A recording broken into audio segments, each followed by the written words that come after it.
Hey guys, welcome back to the second episode of Lights Off podcast. If you haven't already, please subscribe down below.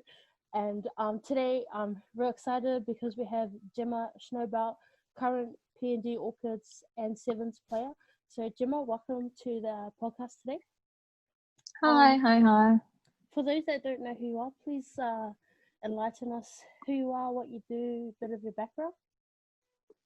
So hi guys, my name's Gemma. I'm 22 years old. I live in Brisbane, and I am obviously, like Nelly said, I play for the PNG Orchids and Sevens team currently. What I do, I'm basically full-time sport at the moment. I don't have a job. I've been out of work for a couple months now due to Sevens. Actually, it was because of Sevens that with all the traveling, I couldn't really have a stable job. But when I am home in Brizzy, I do a bit of landscaping with an old friend who used to be my touch football coach that I help out now and then. So yeah, that's a bit about me. Cool. And have you always been brought up in Brisbane? So I was actually born in PNG, in Port Moresby, the city of Papua New Guinea. It wasn't until I was about 6 years old that I actually moved over to Aussie, and since then I've lived here all my life, I guess. And when I moved over here, it was with my mum and my dad at the time, and my little sister. And we've been here for so long, And my mum's I've now got about, I think, three sisters now. So I have a big family, but not really. So yeah, just all girls. Oh, nice.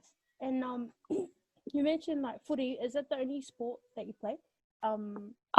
Yeah, yeah, definitely. At the moment, I'm playing. That's the only two sports I've actually grown up playing, and touch as well. I started off playing touch when I was a bit younger in school, and obviously that opened doors for sevens and league. So about the three only sport that I've been playing over the last couple of years. But back in school, obviously, with being in school, you have heaps of sports to play. Netball was one sport that I used to play as well, but obviously that I didn't end up pursuing a career or anything like that. I was too short to play netball at the time, so I guess footy and touch is my thing. Yeah, no, sick. And because you play a couple of sports, we'll break it up a bit. So we'll start with your rugby league. So you play for PNG Orchids. Do you want to just take everyone on a journey, like how you got into rugby league, and then obviously your journey to get into PNG Orchids? Yeah, so obviously in school I started playing rugby then, and at the time back in school there was not that many girls playing in school. There was probably only a handful, say 10 of us that were playing. So it was really hard to kind of get play footy in school with not having a team. We had to round up a lot of girls that were playing netball or volleyball and things like that. So back in school, obviously in school footy, that's kind of where I started playing league. And in school, man, I love contact. Like, contact was the reason why I actually started playing rugby. I loved tackling. I loved getting swung around and all those sort of things. In school, it was kind of easy to, yeah.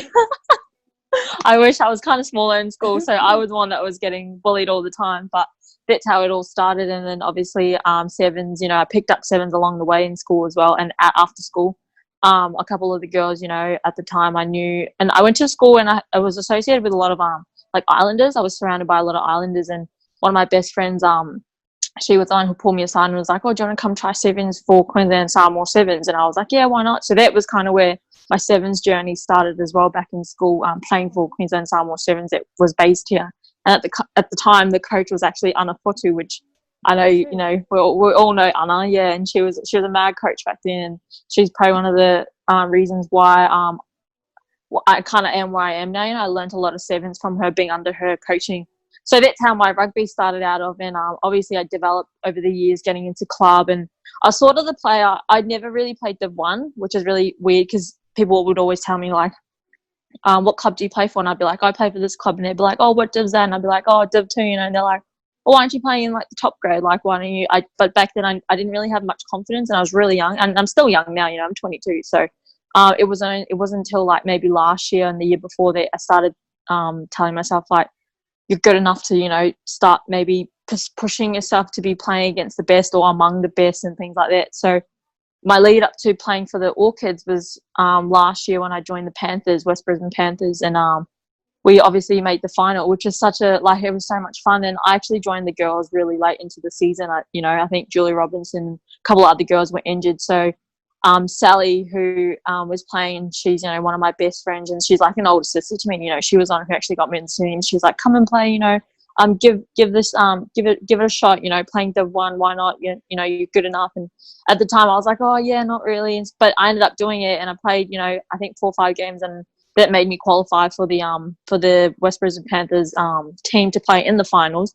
And after that game that we played the final, when I got MVP as well for that game, which was really cool because I actually didn't expect that. But all credit goes to my team, without, I was just a winger without my team's hard work and all the forwards in the middle. I just finished off for everyone. I just got to catch the ball and put it down. But I think that final and that time last year kind of opened the door for me to play for the Orchids as well. I think, people got in contact, it's always who you know and things like that. And I actually got asked to play in the Nines World Cup for PNG, but I actually injured myself, like, I think a month out from that tournament. So I got ruled out. And then the coach said to me, recover properly, because I have you lined up to play in the 2 test matches in Goroka and Port Moresby. So leading up to that, that's how I got into the Orchids. I guess it was just being recognised by playing footy here, which is pretty cool, because footy over here is it's really good, as well as back home. Like, I don't know how their footy is back home, if they have comps or like exposure for girls like us and stuff. But I was really grateful that I kind of put my name out there to get selected for Orchids. So I guess that's my lead up in how I got into the Orchids team. So yeah. So you mentioned that confidence was probably the main thing that kept you from playing up in Div 1, because obviously, I think, were you recognised with sevens first, or was that right? Sevens? Yeah, I went. That all started with touch as well. I went back to PNG to play in the touch nationals, and it was my first time ever going back to play touch at home and playing in PNG. And we made a final in 2017 that year that we went for the touch nats, and I got picked up by 7 selectors there. So it was basically me. That's kind of where my journey started, playing on the big stage, I'd say, with sevens. And I guess from sevens as well, a couple of people tell me, oh, this girl that plays sevens, she could play in the Orchids team. She's great on her feet, she's fast, and just little compliments like that. Maybe, I don't know if that, if the selectors or the board of PNG rugby heard that, and that could be another reason why. But I was more focused that last year's game with the West Brisbane Panthers, that's how I got picked up from the Orchids. But yeah, sevens is definitely where I kicked off my career with playing for PNG, I guess. So yeah. Yeah, that's it. And it's crazy because you mentioned like playing in Brisbane, how that's pretty much how you led your way through to top level. And I don't know if you've experienced with yourself, but grassroots sometimes gets overlooked. Like the community sport, they focus a lot on the high performance, but kind of forget the grassroots. How important do you reckon is like investing into grassroots? How important is it to you? Oh, it's really important to me. That's where your development comes, and that's where a lot of your talent will come through and be seen. If I compare it to, if I compare it to like PNG rugby, and maybe it's not rugby league, because I know a lot of people work hard for rugby league, but for sevens, and I'd say touch as well. And I talk about this all the time with other people that I do podcasts and talks with, is that the sport touch or the sport sevens, they don't really have like grassroots or development going on. From experience, I've never heard of them, having junior comps or having clinics run back home for, our kids or school kids, that we don't have the opportunities back home like we do here, which is why I think grassroots is really important, because that's where you're going to find, your next best player or your next best, combinations for your teams in the future, and, just athletes in general. And it might not just be for those sport, it might be other sports in PNG that don't have that opportunity or grassroots level where they're looking into it, I guess. And I think it's really, really important for countries like PNG that they do that, because like I said, that's where you're going to find your talent, and that's where kids are going to come through and things like that. For us, it's like, imagine being like a 30-year-old and getting scouted for a team. Like, maybe that's your peak age, but for some people it's not their peak age, and you're going to struggle to find people like athletes at that age. Whereas why not find a younger, younger athletes or kids that are already playing footy and learning the game and then coming through, and that's where they can progress their talents, which is, so yeah, basically grassroots is really important, I think. So in my perspective, yeah. With the kind of following along the same line with rugby league, because I know you mentioned like Sal kind of gave you an insight into with Brisbane Panthers, but prior to that, did you know anything about like the pathways that you could take in rugby league, or like was there anything that you knew about that could like kind of lead you to go to PNG, or were you just like, oh, let's just give it a jab? Yeah, I think I was that person that's like, oh yeah, we'll just give it a jam, because like I said, I was never really confident, and I guess at the time league wasn't a big thing to me. It was more, I was more leaning to sevens as well. I was playing a lot of sevens, traveling the world, so my main focus was sevens. And I remember like, last year's games when I did play league, I had to be really careful if I got injured. I know my sevens coach was always like, you got to make sure that you're in good shape for the camp in 2 weeks, or just things like that. I remember being away for like a league game, and Greenie was like, oh, where are you going? And I was like, oh, I have like a camp, I have to be in PNG. And he was like, what, you're doing both? And like, it's things like that where, yeah, it's things it's things like that where you got to like think about, I guess at the time I was thinking about, is league something I want to take up? Like, am I going to get anywhere, or am I going to persuade more to sevens, and what's my goals in sevens, or what's my goal in league? So I had to think about whether league was really, really important to me last year. And I guess it is now, seeing where I am now. Like, I think it is a big part of me now. And back in school, man, I love playing league. So league was a big part of me in school, and I kind of probably lost that touch when I started playing seven, because obviously I didn't have any confidence to go and play for a club for league, or I was always playing Div 2, and Div 2 to me was like, I'm just going to go and play. Yeah, it was just like, oh, I'm just going to go play with my friends on a Saturday, like afternoon, and then we'll have a drink after. Like, to me, that was my mindset of how rugby league was. And I didn't think, I could have there was pathways, and I didn't know any of that. So yeah, definitely. That's it. And we'll come back to league, but on the seven side, I know you mentioned it during school and stuff, but outside of school, like heading into club and then obviously making international levels, like how did that journey like progress? Yeah, so like I remember being in school, and sevens, the Queensland Sevens program was like, I was in the system kind of back then, for the youth group. Is that like I remember playing. Is that like a what do you call it? Was that like a program specific, like you applied for, or like how did it work? 'Cause it's different. Oh yeah, so yeah, I remember. Yeah, well, at the time in school, one of my friends, she was like, "Hey, do you want to play sevens?" And I was like, "Oh, what for? Like, aren't we already playing sevens?" And she was like, "Let's go try it for this Queensland team." So I remember, her and I and a couple of other mates that I knew as well, we all went down to like Ballymore, and they had like a trial. I think they were selecting like maybe like a wider training, like it was so long ago, I can't really remember, but they were selecting like a wider training squad. And I think from that squad was when they would pick like the state, I guess, rep team, and then you go to like a nationals, and then that was the pathway. I'm guessing it was.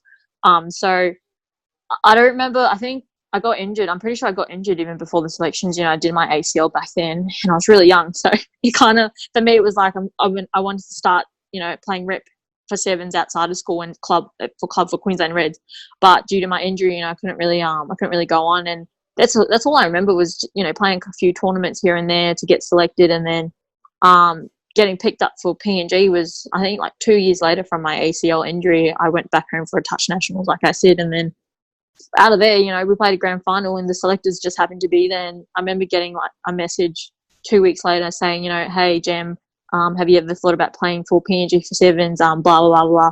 We have a tournament, in 2 weeks. Are you keen to come back home and train with the girls? And I was like, is this really happening? Like, did I just get picked up from playing a different sport?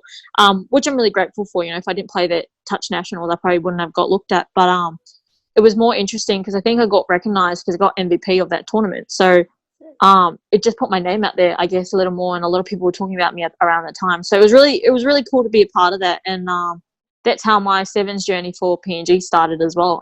Since 2017, I've been playing for them for the last 2 years, I'd say, 2-3 years. So yeah, it's been fun playing sevens. We get to travel the world, and I think the only difference with sevens and a lot of these sports is when you're playing on the World Series and stuff, like everything, you get everything provided to you. You know, you don't really pay for anything, and we get a little bit of pay, you know, from PNG Rugby too. So it's like going on holiday, but you gotta do a job on a holiday, you know. So yeah, it's fun. I enjoy it a lot. Yeah, that'd be sick. Doing what you love and being able to travel as well. I think that's probably one of the key things as an athlete. Like especially getting brought up in like the islands or like small countries. Yeah. Like, you're so grateful for like little opportunities. Like, I was talking with a friend of ours, Monkey, last week, and like over here, like if you make a rep team and stuff, it's all about the gears. Like we're just stoked that we got gear, and it's kind of like that appreciation of just being able to do what you love. Yeah. What are some definitely? You mentioned World Series. What are some of the like key moments from your sevens that you really enjoyed with PNG? Because that's so. Yeah, like it is so fun to just like travel, to be able to just travel everywhere, you know. And the funny thing is that PNG, we're actually not on the World Series, like the full circuit. We get to play invitational tournaments, which is still like it's still so much fun because we're playing like 2 or 3 tournaments during the year. And I think the best one for me was probably the World Cup in 2018. I think it was 2018, the World Cup, the Rugby Sevens World Cup that was held in San Francisco. And I remember that tournament, to me, it was like a holiday, I guess. I think, like, for me, I think it was more of a holiday for me. I was actually injured prior to that tournament. I had done my ankle in a training session, and unfortunately, another girl had she'd done something, like she got injured, like, worse than I did. So even though I had done my ankle, I was still able to run around and stuff. So I guess I got selected in that team, but I was more I'd say like a shadow player, because I didn't really get many minutes, which is like, I didn't mind at the time because I was only just starting to gel with the team then. But I remember going to like America, and it was my first time kind of traveling so far from Australia. Like I'd go to PNG, I'd been to New Zealand, been to Samoa, and like things like Philippines, that's where the furthest. Yeah, like I've been in, you know, countries close to Australia, but to be in America was like so different for me.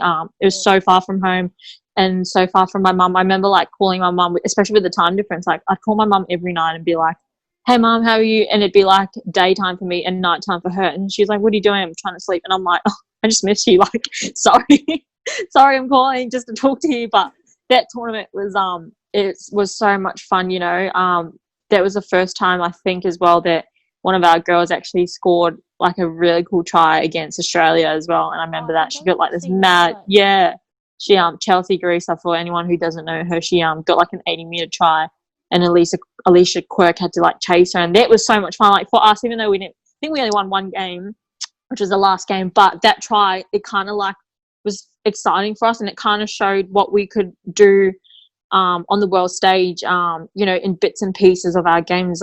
You know, we weren't there just for numbers as well. You know, we scored some great tries that tournament. But yeah, for me, that was probably one of the best tournaments that I've been on travel-wise, I'd say. Not that I played that tournament that much, but it was so much fun. I'd probably say another tournament was the Pacific Games, which was only just last year in July. That tournament was my first Pacific Games, and it's like Pacific Games for me, it's so cool because it's to do with like the Pacific islands around the Pacific. So for me, that tournament, you know, it's not just playing, but it's also seeing all the different cultures and players from everywhere playing the sport, you know, whatever sport they're playing. But you know, the culture, especially when we started the presentation, like I forgot what it's called, but it's like when everyone went in and gathered like at some, it was like a presentation of people like athletes walking around their nation with their flag, and I forgot what it was called, but welcoming ceremony, or yeah, like that. Yeah, that's it. Welcoming ceremony. Like I found that so cool because, you know, you had all these different nations walking around, and some of them had like really nice outfits, and it was more about culture for me. Like I love our island culture. It doesn't matter where it's from. Like it could be from Samoa or Tonga, but you know, wherever it was just so much fun. And then we also got bronze in that tournament, our sevens girls. So it was really exciting for us. Like we went back to back with our bronze medals. So to me, that was probably another trip that I really, really, really enjoyed. Apart from that, they're probably my top 2 like tournaments I've really enjoyed. We've been to Fiji, you know, we've been to Hong Kong, but nothing beats, you know, getting a bronze in at the Pacific Games in Samoa last year. So Yeah.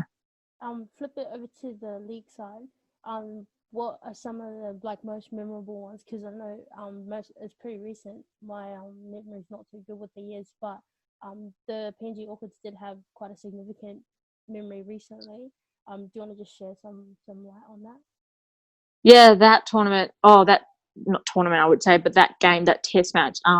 Even the first one we had in Goroka, like when I played that, I remember like we weren't the score line wasn't even that far. Like I think it was really close. I think maybe we were down two tries or three tries, but the fact that we had scored in that first game kind of it gave me hope that when we went to Port Moresby, man, we can beat these girls. Like I remember the whole week just getting like prepping every day, training every day. I'd always be like to the girls, oh, we can do this. Like why are we scared? Or are we're gonna like our forwards have to be tough. Like I'd just be giving people advice.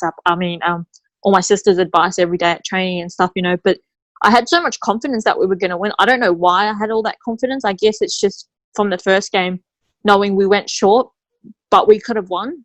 Yeah. I think that gave me I think that gave me a lot of hope and a lot of faith that we could win in the next game. And so when we ran out, it's the game in Port Moresby, that was unreal. And most of my family are actually back in PNG. I don't have many family, especially my mum's sisters and her brothers and her parents were they all live there. So to have my family kind of watch me debut at home, so on home soil and play, and then we won, like that was the best thing I think anyone could experience, is just having your family there and you winning. Like, and it was our first win too, so it's like I can't even explain it. It makes me so emotional because I don't know, that day I remember when Shelley put that last try, man, like I was like jumping for joy. Like I was like, yes, we won. All the hard work, because that 1 week we were training, it was really hard. The girls dug in really deep, and the coaches and everyone. The coach had only 7 days to turn the game around, and we had to look at the parts where we lacked maybe in our first game. So that whole entire week, it was a lot of learning for the girls as well. It was basically going back to basics, I'd say. In footy, just your basic heading up and your structured play, your ball skills, and just your basic stuff in a game that we kind of had to, like, we need to do this, because in our first game, we lacked a lot of that. We lost a lot of ball possession on our line when we shouldn't have, and drop balls and things like that. So we had to go back to basics. But that game is probably going to be one of the most remembered games in history, and not just in PNG, but I think for women's league. What a time for us to celebrate something so good that, especially for a country like PNG, we've only been around for 2 years and we don't really get that many opportunities back home, I guess, as well. So it was really exciting, and I'm really glad that I was part of that. So yeah. Yeah, I remember seeing the highlights, and just watching the reaction. I think Yeah. it's kind of common with most Pacific Islanders. Like, if one island wins, like, we all win, kind of thing. Like, Yeah. if Tonga wins, like the World Cup, Yeah. all of a sudden Tongans. But to be like if one Pacific Island like wins at something, like, we kind of feel that. And I remember watching that, and I was just like, you could see on the faces of how much it meant, because you work so hard for it. Yeah. Some of the best in the game. But I think sometimes it comes down to mindset as well. And like you said, like you just work up with this confidence of, like, we can do it, kind of thing. Like, how important is mindset to you when it comes to even prepping games? Like, maybe walk us through game day, what game day looks like for you, whether it's league or sevens, and how you prep mentally for a game.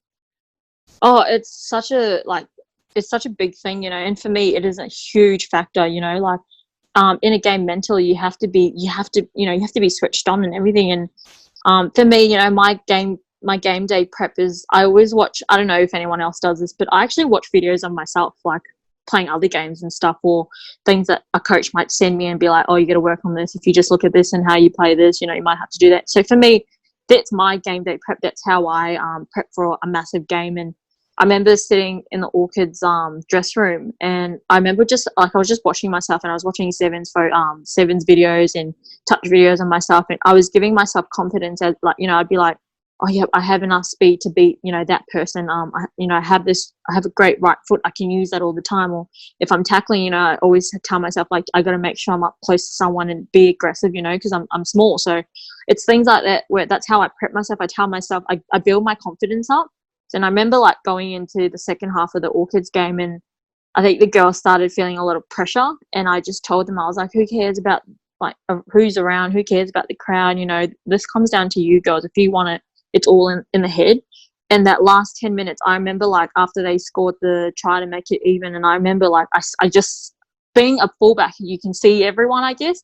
And I remember that everyone's head just dropped, and I was like, we're gonna lose if everyone's head is like has like everyone just dropped their head, so we're gonna lose because everyone thinks we're gonna lose now, you know. And I remember like the kickoff that we kicked again in that last 8 minutes, I remember the girls just like, you know, screaming at each other, you know, telling each other like, you gotta get in tighter, and from the back you can see everything. And I was going off in the back, you know. Well, I lost my voice that game. I can't believe how like I barely ever lose my voice, to be honest. I'm not the biggest or the loudest talker, but when I have to be, I am. And I remember just, you know, the forwards that were turning the ball over constantly, you know, it's things like that, like mentally on the game, you gotta like, you know, the do or die, I'd say, you know. So the girls like were grinding hard out to get those turnovers. They were forcing errors and things like that. And that comes down to being hungry and this, like your head, putting your head where it has to be. And I think it was really, really important for the girls to do that, because if we hadn't done that, man, we probably wouldn't have had that ball to, you know, score that last try and have the possession to do that. So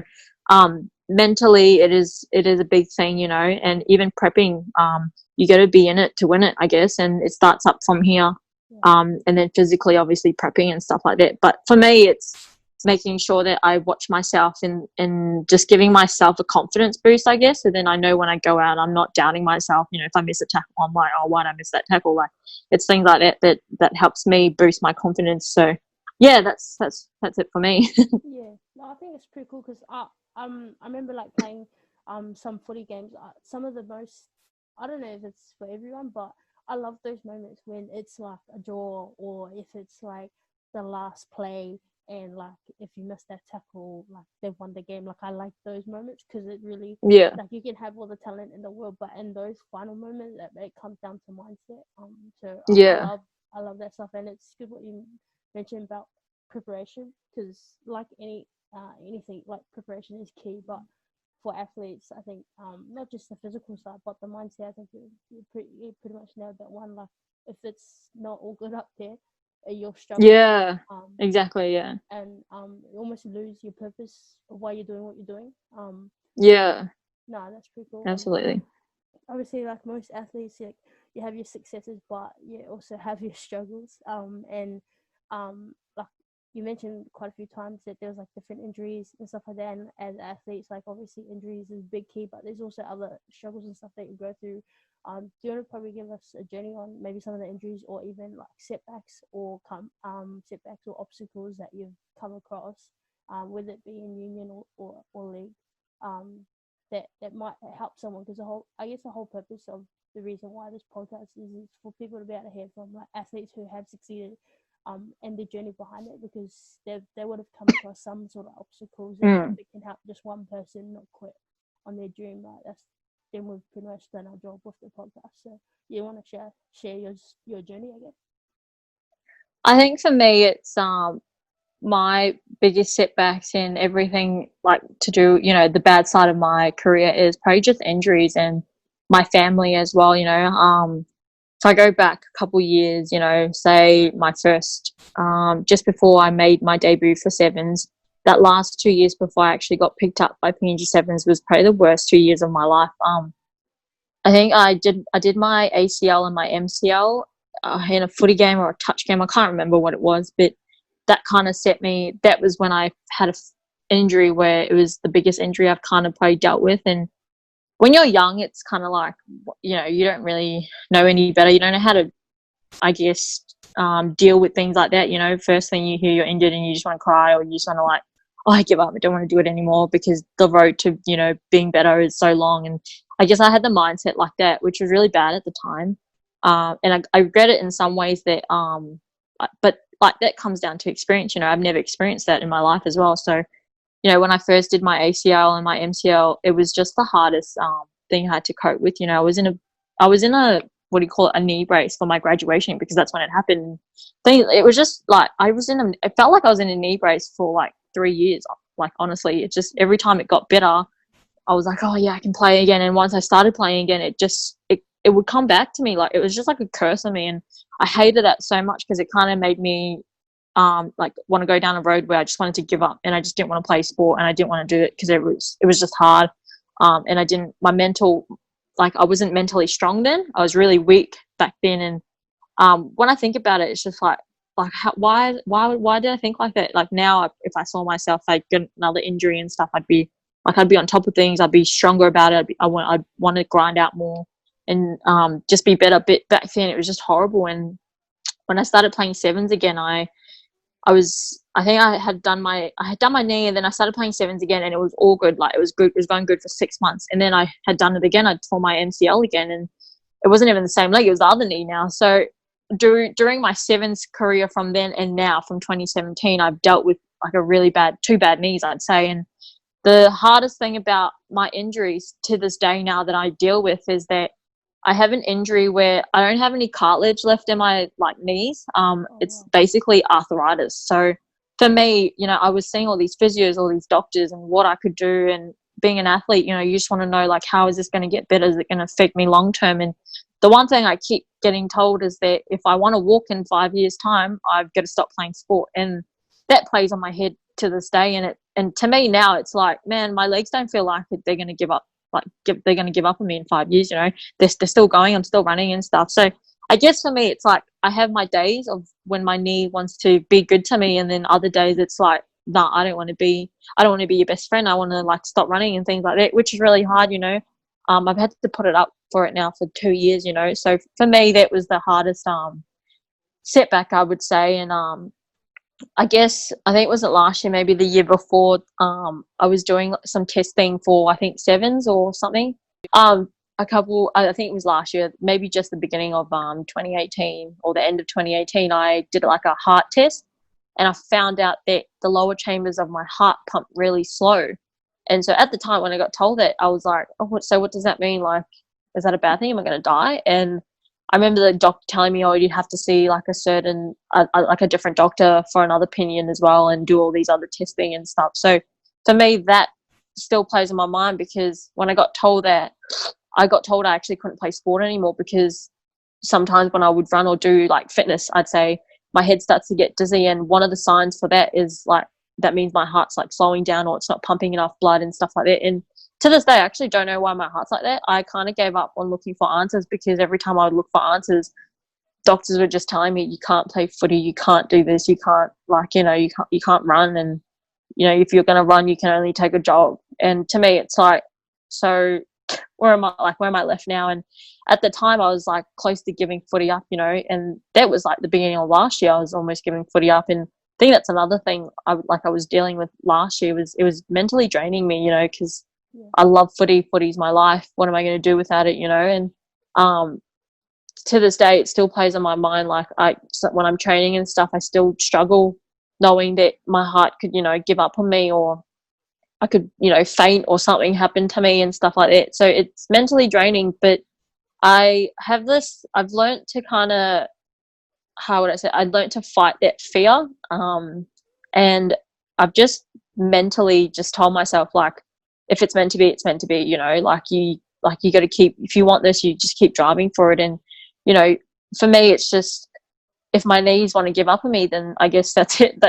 So for me, it's just training for now until my body hasn't had enough, and no one else knows my body than I do, So if I know my body's done playing footy, then it's done playing footy. And, the doctors can tell me whatever. I might sound stubborn or whatever, but, this is my career. And I think for me, it's, when I got told advice and stuff, a lot of the advice was just looking after your body, recoveries are really important for your knees and for your heart. You gotta, sometimes I have to eat good, I have to start eating healthy for my heart, or when I'm exercising, as soon as I know that I've reached a point where I know I can't go any further, not to push myself. And sometimes I hate that, because I want to be able to push myself in a training session. You want to be better and be fitter, so you got to push those boundaries. But for me, it's like sometimes I just can't, because you never know what's going to happen. And I think that's one of the biggest things of me still is knowing that I have boundaries that I can't cross. Otherwise, it could turn out ugly for me. But, we do things because we love footy. So for me, it's just like I want to keep pushing myself because I love footy and just having that drive. So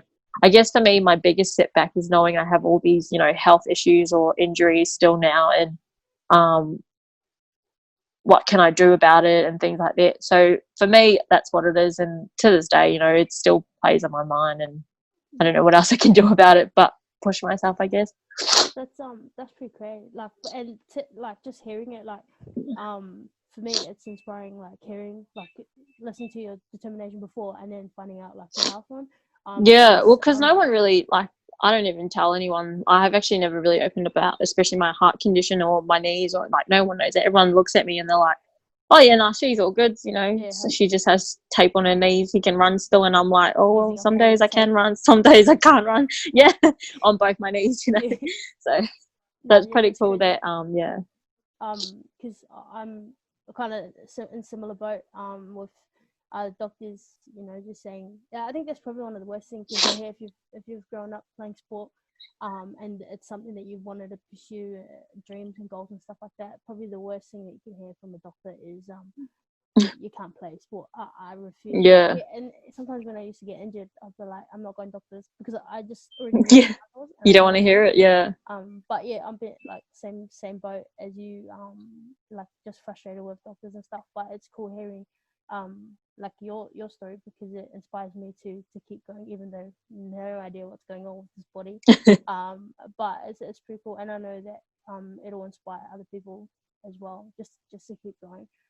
But like, what kind of I guess tools or like resources do you use to kind of help with your mental health, like kind of keep calm about the situation, even though like despite everything that's going on, like you mentioned like your love for footy, but what is there anything like deeper that you kind of, whether it be family or whatnot, that you kind of cling to kind of help you stay grounded and help with your mental health? I think with a lot of us, it's like family, I'd say, and for me, it is definitely family. Going through all that, I had no support. Like I was not that I had no support, but I was never wanting to accept support from other people because I was scared. I was scared about what the outcome is going to be, or if I was going to play footy and things like that. And my family, especially my mum, has been such a big impact. Every time I said I can't do this or I don't want to go to the doctors, she was always kind of telling me like, but you need to, you need to look at your future. Is this how you're going to be for the rest of your life? She was always advising me and stuff like that. And so for me, it's just definitely my family has definitely kept me grounded, and they're my biggest why, to this day. And everything I do now, I think of my family and things like that. I'd say my mental tools to like, help me is I've kind of, before I used to kind of like stress a lot and give up, I'd say. But to me now, these days, it's just like I look at my family and I'm like, well, they're the reason why I do this. I just sit down and sometimes I just reflect. For me, it's a lot of reflecting, and I write down things. Like I'm starting to write down things now a lot more than I used to before, about why I want to play footy and, things like that. And I guess reflecting kind of helps me keep myself calm and not too stressed about what I'm dealing with, I guess. Sometimes I talk to my mum, but talking is not for everyone, I guess. Sometimes, some people would rather write things out, and that's how they deal with things. Everyone's different and they deal with situations all differently. But for me, I like to just write things down and kind of just reflect on how I was and now I am and where it could put me, or what can I get out of it, what my successes could be coming out of, where I am now and things like that. Just reflecting on the athlete I am now and where I've gone, and it kind of motivates me to, be like, oh, I had this problem 2 years ago, but look at me now, like I'm still standing, my legs are still going. And I guess for me, I just look back on how emotionally and physically and mentally I was draining back then, but I did it and I am here now. So I always focus on about now, and then I focus on my future goals and where I want to be and, things like that. And I always write things down like as well to help me, to make, just to get it in my head, physically seeing it and like reading myself write something to myself. That helps me quite a lot to push myself, I guess, and motivate me in ways when I think, oh, I can't do this anymore and things like that. So definitely for me, it's just reflecting and writing things down, because obviously talking is not for everyone. So yeah. What about what do you call it? What about, has there been a time in either sport where you kind of were just playing for the sake of it? Like you had maybe during those tough times where you might have lost the love of the game. Have you ever been in situations like that? And if you were, like, what kind of sparked your love for footy again? If you were in that situation. That's so funny how you asked that, because that actually, I kind of felt that last year, from I think it was mid-July till now. I was dealing with my heart condition then because it was getting worse.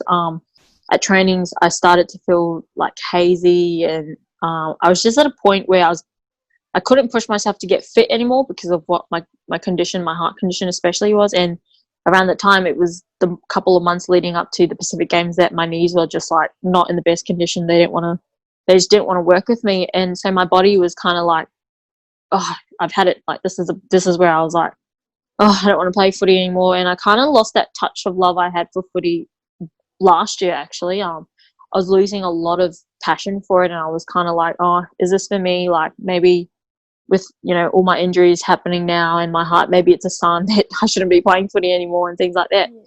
And so last year was like really, really hard for me, and I just, like, it was just one of the worst years I've actually had for footy, even though it was probably one of the most successful years I've had, with playing 3 different sports. I played a World Cup last year for touch, being involved with the Panthers, when, like, I had so many things happening last year that were really good, but mentally they weren't, like, I wasn't all there, and it was really, really hard. And I can't even explain how hard it was. I was just all over the place. My body was all over the place. Mentally I was all over the place. And I remember, I think the thing that sparked it was when we won the bronze medal, and after that, when I got the opportunity to play with the Panthers in the final, I think that motivated me a lot, and especially when we won that. And then after that, I got an opportunity to play league. And so from there was when I was like, oh, these things are happening now. Like, it felt like I was at my peak, but really my body wasn't at my peak. So for me, it was just really hard because I didn't know whether if I should still be playing footy. And I kind of was like off footy for a bit towards the end of last year. And it was really hard because when you grow up playing sports, and especially, if you're playing sports like footy full time, or if you're playing footy growing up, it's such a big part of you, and you don't want to let that go because it's who you are and it's what you do and it's what you love. And so for me, I was kind of like, oh, like, I don't want to give this up. Like, maybe I could try to play another sport because I'm still playing sport, even though it's not that sport that I like. But, my mentally, my head wasn't there and my body wasn't there. And I think when I played the Orchids test match and we won, that sparked a lot of me up again to love the game again.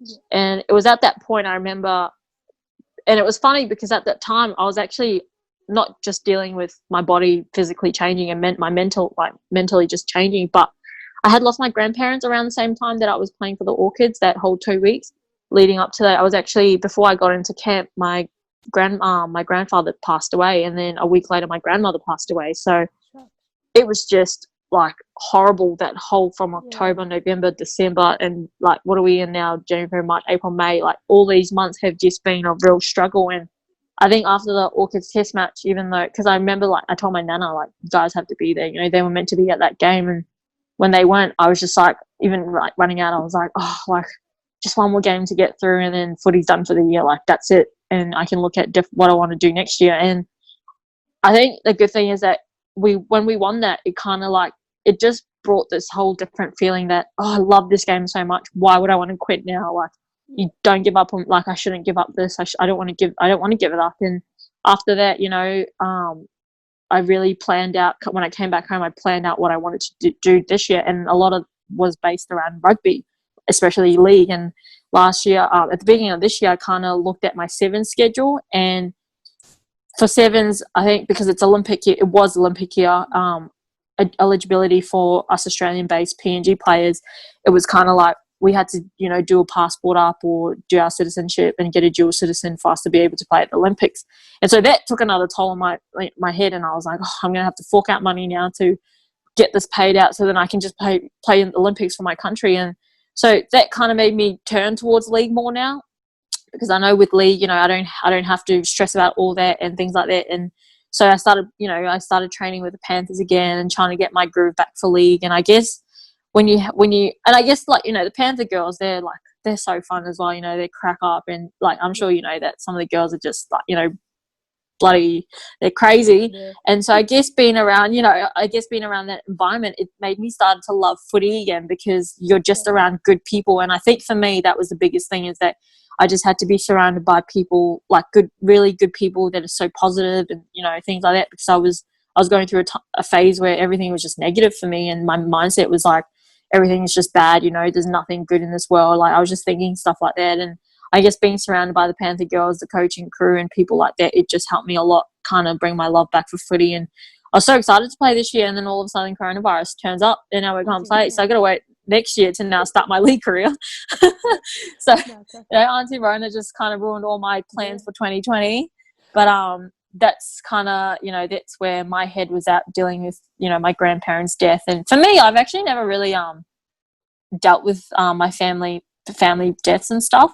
I lost a lot of family when I was younger as well, so I never knew what death could feel like emotionally. So when my grandparents passed away, I'm at an age where I understand those kind of emotions. So it definitely took a big turn in my head for me, and with dealing with footy and that, it was like clumped together. It was just like, it was just so draining, and I'm so glad that, I don't know how I got out of it, I guess, but for me, I just look at all the positives now and don't dwell on those negatives anymore. So yeah.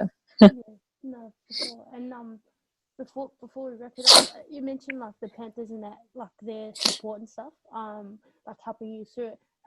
I don't know if you have this type of mindset or what your mindset is around it, but when you go to pick like a club team, like what club you're gonna play for, do you put a lot of thought into the club that you're gonna play for, whether it be for sevens or for league, or do you kind of just go wherever's closest to you? For me, it's like I actually put some thought in it, and a lot of it is if I know people from that club. And Panthers had a lot of girls I actually knew, like Sally, Bridget, Leah, yourself, and, you know, other girls that were there. I think I just already knew people, so it was kind of a club where I was like, oh, maybe I could fit in, you know, and not feel so new. Because for me, I hate going into a club and I don't know anyone. It's hard for me to kind of, as much as people look at me and they're like, oh, she's such a, like, you know, she's so open. Like, man, I'm probably one of the shyest people when I don't know people. But I swear that's everyone. Like, when you don't know someone, you're like, you don't know how to act because you don't want them to judge you and how you are and stuff. But for me, when I pick a club or when I want to go to a club, I look at if I know anyone there, and then I look at, if I do know, I look at the culture of the club as well. And the clubs that I've always played for, they've been great. You know, I was at Aspley, and they had the funnest like environment around. I could go into detail about them, but there have been some great memories with that club. And I also played for, you know, Murray Taipans, and that was awesome. Leah and I, you know, we went there together as well. So it was cool because it was a club that was close as well. So these clubs have been pretty close to my home, but they've also had a really good culture, and the people and the management, you know, they've been awesome. And I think that's one thing that I love about Panthers, is that everyone there is just so cool. And you know, Greeny's great as well. You know, he's supportive to his favourites. Nah, but he's awesome. And, you know, the boys, they help out training, you know, and our managers and everyone, you know, they're just awesome people. So it just makes playing footy enjoyable when you're around an enjoyable bunch of people as well. So yeah, it was fun. Nice. And just the last few questions.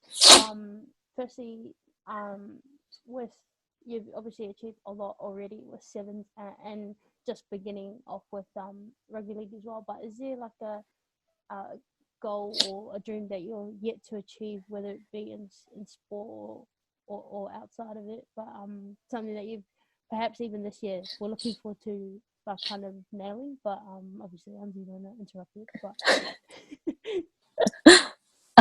But yeah, like I've been asked this question a lot of times, and for me, sometimes I don't set goals, I just go with the flow. And for me, league's been one of those things. I'm just going with the flow. But I think more so this year, my main goal was to just come back and play league. And obviously, you know, when I made the Queensland Performance Squad, that was kind of like a help system to kind of maybe get me in the eyes of playing for a Queensland jersey. So for me, that was a goal, was to see where I could take where league could take me and where I could take myself with footy, and am I only just worth playing club level, or am I more than that? So for me, it was just trying to work as hard as I can and see where I could go. And like I'm still young, so it might have not been this year, it might be next year or the year before, who knows. The year after, sorry. But for me, it's just working hard, and the other thing is probably just getting my body in the right shape and just looking after it really well now, especially with my heart and my legs. Sometimes they're great, sometimes they're not. So for me, it's just looking after myself and then just seeing where footy can take me. And that's the same with sevens and any other sport I play. It's just always trying to see, that if it's the next big tournament, it's just always making sure that I'm fit and injury free, I guess. And that's one thing that I wanted to do this year, was just stay injury free. But we'll see about that maybe next year if I'm still injury free. But for me, it was just, I guess, going with the flow. I didn't really have any goals. I guess I just wanted to come back to league and see where that would take me. Yes. And secondly, what would you say to someone who perhaps maybe have faced similar obstacles, like whether it be one, they've done everything right, like they've trained well, they've prepared themselves well, and they still don't get picked for a team, or perhaps like everything was going great and then they face like a health issue or something like that. Like, what would you say to them on like how to cope or encourage them? Oh, I think the biggest thing you could just say to that is just don't give up. Like, stay hungry. That's what I always tell myself, and that's what I've been telling myself the last couple of years. Even though I've made, several teams or have had great success this year, last year, it wasn't the easiest road to be where I am. There was times where I was, dropped from a team, but then had to work my way in, or I was, maybe not the first pick to be in maybe a first pick for a certain position on the team or something like that. And especially with injuries, if anyone copes with injuries, and if you're so young and like me, if you're coping with things at a really young age, it's just don't give up. Surround yourself with good people as well. That's the biggest thing for me, is when I was growing up, I surrounded myself with like horrible people. No offense to those people back then, but I was in an environment. I was in an environment where it wasn't healthy for my headspace, and that's something that I wish I could, if I had to go back and change. That's one of the things I would change, is just to surround myself with like good people, positive people, and just to never give up. Like, just because something everything happens for a reason. I always hear people say that. That's probably one of the best quotes that you could be told, or you could say, is everything happens for a reason. So if you don't get picked or something happens to you, it's because there's things ahead of you that's planned for you. Bigger plans are planned for you. And I always tell myself that if this doesn't happen now, then maybe in the future something better happens. And for me, that was always league, especially with the Orchids team. I've always been wanting to play with them since they started, but never really had my shot, or was never really noticed to be in that team. And there were a couple times where I wish I played in a tournament, when I watch some games and I'm like, oh, I wish I was playing there, maybe I could help them out and things like that. And now look like, I made my debut last year. So it's things like that where, it might not happen at the time. You just got to wait it out and keep working hard and just don't give up, But yeah, just don't give up. Keep grinding and stay positive, and surround yourself with awesome people, whether it's your family or friends. Yeah, shit. Well, thanks heaps for your time today. I know I got a lot out of it, but I know the people that listen as well are gonna get heaps out of it. So appreciate your time and sharing what happens behind the scenes so often. A lot of people are probably gonna watch this and be like, "What? I didn't know that was going on." But I didn't know she had a heart attack. Even though she scored the last try, I was like, "Wow!" Unless she still won the game. Shout out to you, Leah. No, but it's true that people don't see what goes on behind the scenes. They just see you keep going and stuff. So it's cool to see kind of what happens behind the scenes. But before we wrap up, is there any last words you got? Or I guess I've just wrapped it up in my my last answer for that last question. For anyone who's struggling mentally and physically, just don't give up. Keep going. There are things plan for you, like in the future, that could be better than what the situation is at the, you know, at the time that you're struggling with. And I guess if anyone, like, you know, if you're going through stuff and you can't talk, you know, there's always other ways of people helping you, and don't hold it in.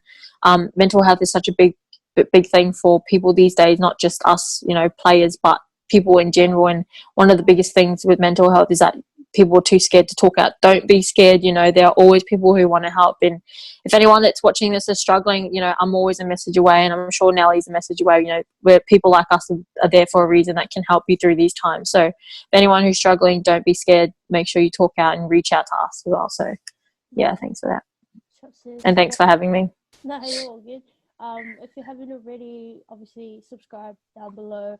Leave a like and a comment. And we'll put Gemma's social media URLs and stuff below, so you can follow her. Maybe you got some questions and whatnot to ask her. But thanks heaps for your time. Until next time, peace.